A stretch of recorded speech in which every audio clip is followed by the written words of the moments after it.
नमस्कार। बहुत दिनों के बाद एक ऐसा पेपर जो आयोग कई सालों से पूछ ही नहीं रहा था, एक ऐसा पेपर जिसमें सबको आशा दिख रही है। वन लाइनर क्वेश्चन भी, कुछ क्वेश्चन स्टेटमेंट बेस्ड भी, लेकिन 15, 16, 17 का पेपर, 15 का पेपर आप याद करिए, वैसा पेपर आयोग ने पूछा। पेपर की एनालिसिस करें अगर कि कैसा पेपर रहा, तो पेपर बहुत सरल तो नहीं कहा जा सकता, क्योंकि जब फैक्चुअल पेपर आता है तो उसमें सिली मिस्टेक्स होती हैं, छोटी छोटी गलतियां हो जाती हैं। आप फैक्ट को ध्यान नहीं रख पाते हैं, माइंड मेकअप भी आपका ऐसा नहीं था, आप सोच के गए थे कि स्टेटमेंट बेस्ड प्रश्न आएंगे और ऐसे में फैक्ट गलत होते हैं। प्रथम दृष्टया लोगों को लगता है कि पेपर बहुत सरल है, लेकिन वास्तव में ऐसा होता नहीं है। जीएस के पेपर में देखा जाए, एक स्तरीय पेपर ही मैं इसको कहूंगा, खराब पेपर बिल्कुल नहीं कहूंगा। हिंदी का स्तर भी सामान्य था और जीएस में कमाल इस बार ये दिखाया आयोग ने, दिखाया कमाल ही है, लेकिन कमाल ये दिखाया है कि उसने पलटी मार दी, पिछले पैटर्न को फिर से अख्तियार कर लिया, अपना लिया। इसीलिए कभी कभी जो पुराने पीवाईक्यू जो होते हैं, पुराने पैटर्न होते हैं, उनको देखे रहने का फायदा बहुत ज्यादा मिलता है। कितने मार्क्स आपके आ जाएं जिसमें आपकी मुख्य परीक्षा की तैयारी आप शुरू कर सकें और श्योर हो जाएं कि हमारे इतने मार्क्स हैं तो मेंस आपको देना ही है। कुछ बातें हैं जिनको कंसीडर करके कट ऑफ निकाला जाता है।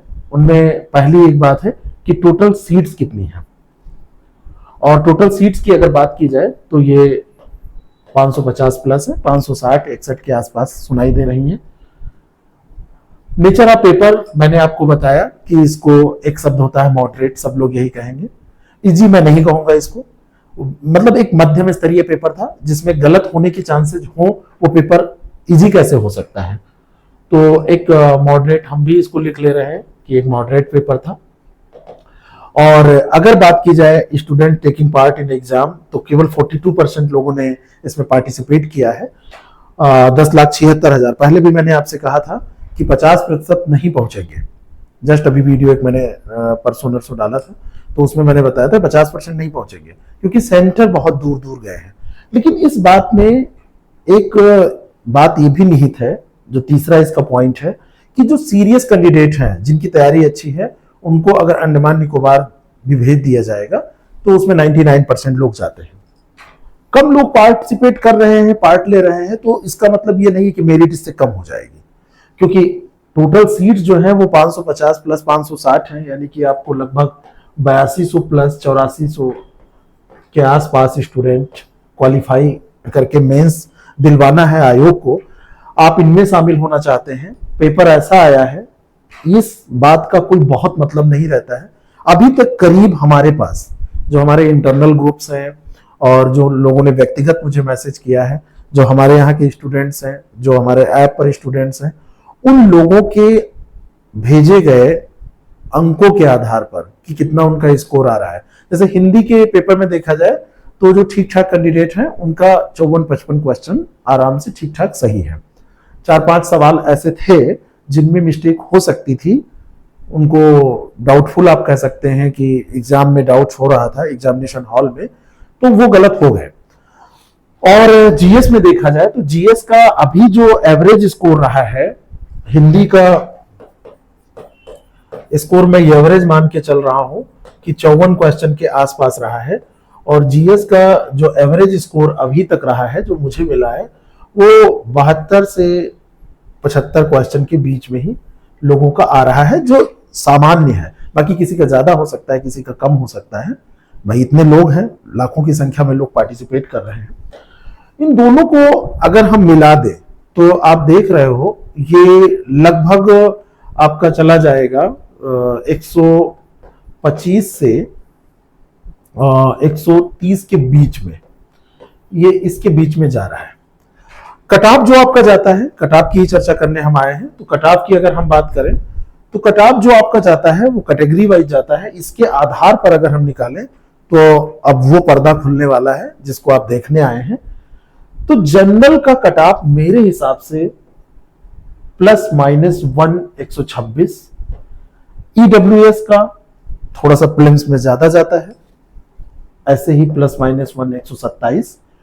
ओबीसी का जनरल से ज्यादा कट ऑफ जा रहा है, हर एक एग्जाम का ज्यादा जा रहा है, कभी 1 मार्क, कभी 2 मार्क्स, कभी 3 मार्क्स, ऐसे ज्यादा जा रहा है।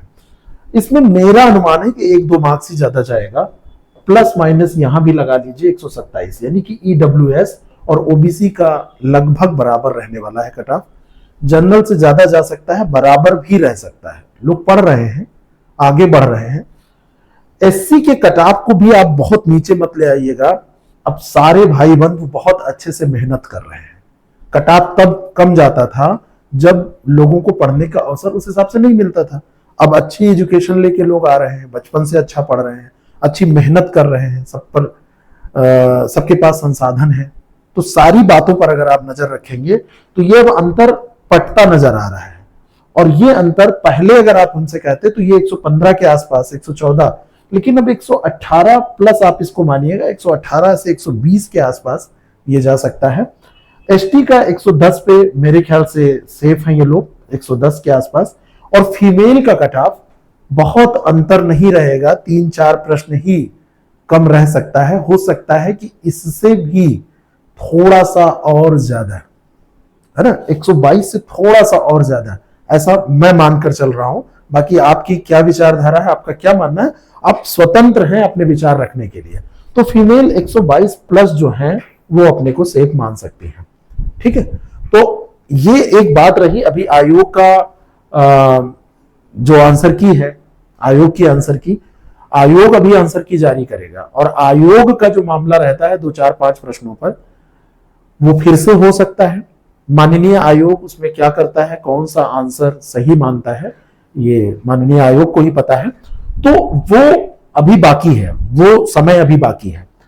अभी जो एक सरसरी तौर पर ये आप कह सकते हैं कि ये जो फर्स्ट एक रुझान जैसे जारी किए जाते हैं इलेक्शन के रिजल्ट को लेके, तो जब काउंटिंग शुरू होती है सुबह, तो जो सीटें डिवाइड की जाती हैं, फिर बाकी उसमें घटती बढ़ती हैं, कहा था इतना भाजपा को मिलेगा, इतना ऐसे ऐसे ऐसे, तो उस टाइप का ये हो सकता है। अभी आयोग का आंसर की का समय 2 दिन का, 3 दिन का आप मान के चलिए कि वो समय अभी बचा है। 30 तारीख को मेरे ख्याल से आ जानी चाहिए।